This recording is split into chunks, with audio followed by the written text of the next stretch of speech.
कुछ घटनाएं इतिहास के पन्नों में दबकर रह जाती हैं, तो कुछ घटनाएं शानदार कहानियों का रूप ले लेती हैं, जिसकी एक एक चीज़ अपने आप में हैरान करने वाली होती हैं। जी हाँ दोस्तों, हम बात कर रहे हैं टाइटैनिक की।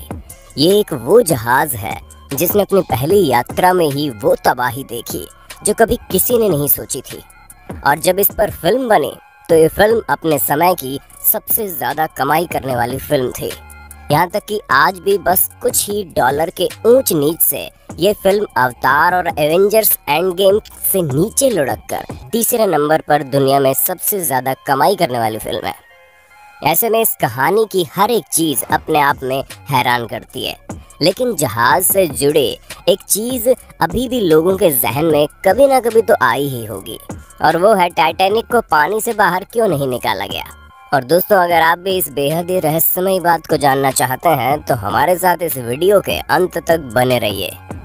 दोस्तों, 15 अप्रैल 1912 को ये अनोखा जहाज डूबा था और इसके लगभग 73 साल बाद यानी कि 1985 में इसे ढूंढ लिया गया। लेकिन इसे ढूंढने के 35 साल बाद भी इस जहाज को समुद्र की गहराई से अभी तक निकाला नहीं गया है। दोस्तों, इस बारे में तो आप लोगों ने बहुत बार सुना होगा कि टाइटैनिक जहाज कैसे और क्यों डूबा था, क्योंकि हमें पूरा यकीन है कि आप सभी लोगों ने टाइटैनिक फिल्म ज़रूर देखी होगी जो सन 1997 को रिलीज़ हुई थी। हम आपको बता दें कि सन 1912 में टाइटैनिक के डूबने के बाद वैज्ञानिकों ने इसे ढूंढने की जी तोड़ कोशिश की और इसकी तलाश में कई सारे मिशन भी किए गए, लेकिन किसी को भी कोई सफलता हासिल नहीं हुई।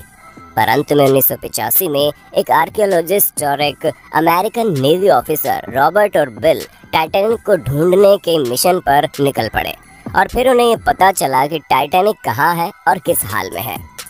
और इन दोनों के टाइटैनिक को ढूंढने के बाद टाइटैनिक के कई राजों से पर्दा उठा, जिसने पूरी दुनिया को हैरान करके रख दिया। दोस्तों, हम आपको बता दें कि टाइटैनिक समुद्र की 12,000 फीट की गहराई में डूबा था। ऑफिशियल रिपोर्ट की माने तो ये जहाज डूबने से पहले सही सलामत था, लेकिन जैसे जैसे टाइटैनिक समुद्र की गहराइयों में समाता गया वैसे वैसे ये जहाज 2 हिस्सों में टूट गया। लेकिन सवाल ये आता है कि ऐसा क्यों हुआ। दोस्तों, टाइटैनिक द न्यू एविडेंस की रिपोर्ट के मुताबिक टाइटैनिक आइसबर्ग से टकराने के बाद नहीं डूबा था, बल्कि इसमें आग लगने की वजह से ये डूबा था। क्योंकि वैज्ञानिकों को जब इस जहाज का मलबा मिला तो उन्होंने ये पाया कि इस जहाज़ में मौजूद बहुत सी चीज़ें वैसी की वैसी हैं। हालांकि ऐसा नहीं है कि इसे बाहर निकालने की कोशिश नहीं की गई। हम आपको बता दें कि इस जहाज़ को बाहर निकालने की बहुत कोशिशें की गई, लेकिन इसे बाहर निकाल पाना नामुमकिन है। जी हाँ दोस्तों, आज की मॉडर्न टेक्नोलॉजी की बदौलत भी टाइटैनिक को बाहर नहीं निकाला जा सका है और ये आज भी समुद्र की गहराइयों में मौजूद है। और इसकी सबसे बड़ी वजह ये है कि आमतौर पर जहाज़ को समुद्र के अंदर से जिस तरह निकाला जाता है उस तरह टाइटैनिक को निकाल पाना मुमकिन नहीं है, क्योंकि वो पूरा नहीं डूबा है बल्कि 2 हिस्सों में टूटकर डूबा हुआ है। पर अगर हम बात करें हाईटेक सबमरीन और पावरफुल मैग्नेटिक सिस्टम की, तो दोस्तों इनकी मदद से शायद उसे निकालने की कोशिश की जा सकती है, पर इसे करने के लिए बहुत सारी मुश्किलों का सामना करना पड़ेगा, जिसमें सबसे पहले मुश्किल है टाइटैनिक का वज़न, जिसे सुनकर आप पक्का हैरान हो जाएंगे। क्योंकि दोस्तों, टाइटैनिक का वज़न 52,310 टन है। ऊपर से पानी का दबाव जो इसके वज़न को और ज़्यादा बढ़ा देता है।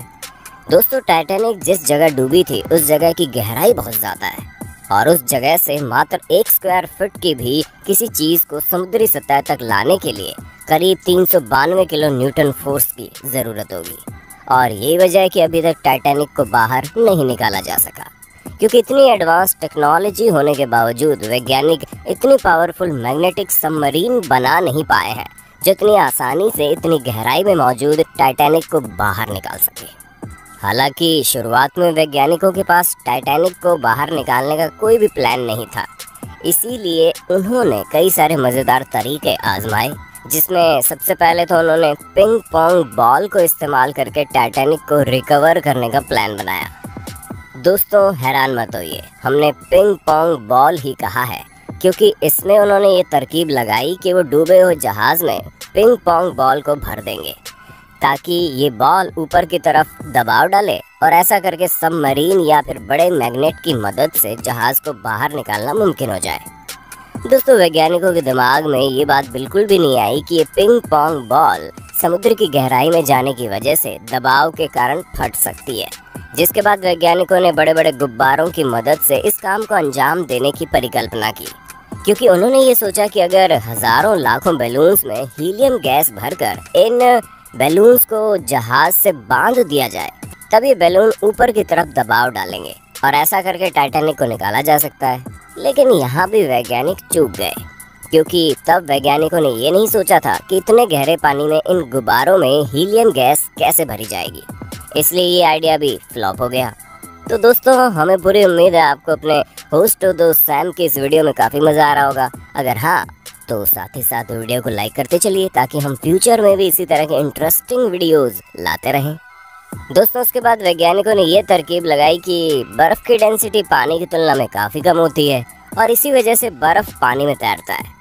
इसीलिए उन्होंने सोचा कि टाइटैनिक जिस जगह पर मौजूद है, अगर किसी भी तरह उस जगह से पानी को बर्फ़ में तब्दील कर दिया जाए तो ऐसा करने से जहाज़ पानी के ऊपर तक आ जाएगा। और इस तरकीब को अमेरिका के इंजीनियर जॉन पिरारे ने बताया था। उन्होंने अपने रिसर्च में बताया कि इसमें अधिक मात्रा में लिक्विड नाइट्रोजन की ज़रूरत पड़ेगी और ये आइडिया बहुत ही कमाल का था। लेकिन ब्रिटिश गैस कंपनी BOC के मुताबिक इस प्रोजेक्ट को अंजाम देने में करीब 0.5 मिलियन टन लिक्विड नाइट्रोजन की ज़रूरत होगी। और ऐसे में सभी के मन में ये सवाल आया कि इतनी ज़्यादा मात्रा में लिक्विड नाइट्रोजन को पानी की इतनी गहराई में कैसे ले जाया जाएगा।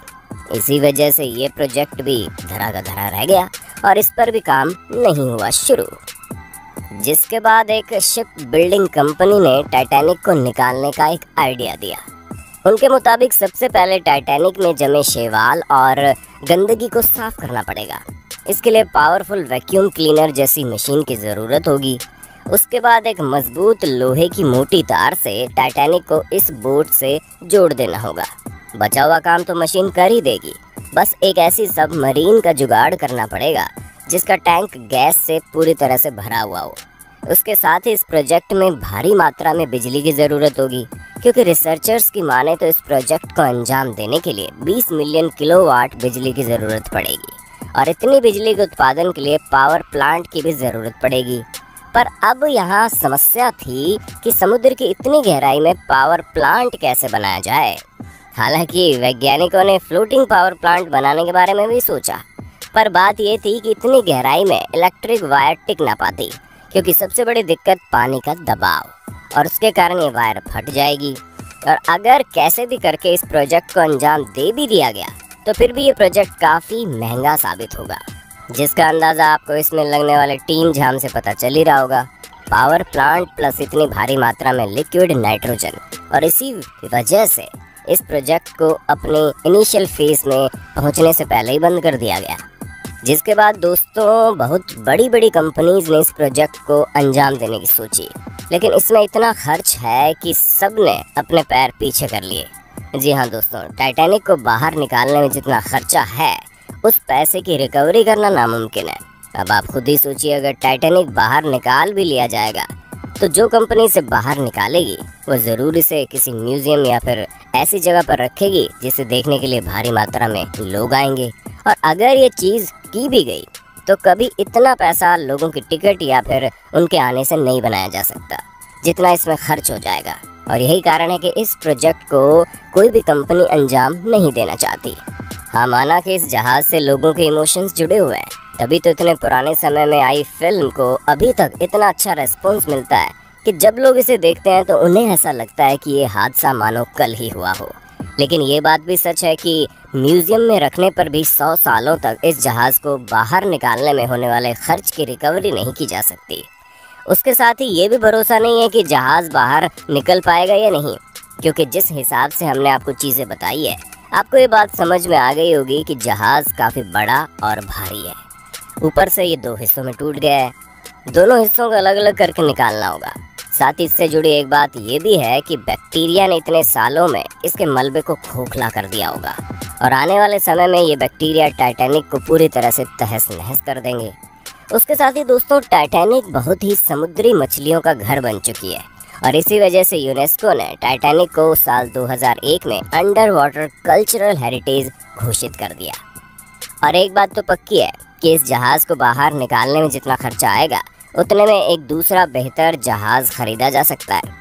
इसलिए भला कोई इस जहाज़ को बाहर क्यों निकालना चाहेगा जो धीरे धीरे खोखला होता जा रहा है। इसलिए दोस्तों, टाइटैनिक से जुड़े आपके जितने भी इमोशंस हैं वो फिल्म को देखकर ही निकालने पड़ेंगे, क्योंकि समुद्र की कितनी गहराई में ना आप जा सकते हैं ना हम।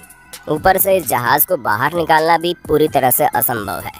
ऐसे में हमें पूरी उम्मीद है कि अब आप समझ गए होंगे कि टाइटैनिक को बाहर क्यों नहीं निकाला गया।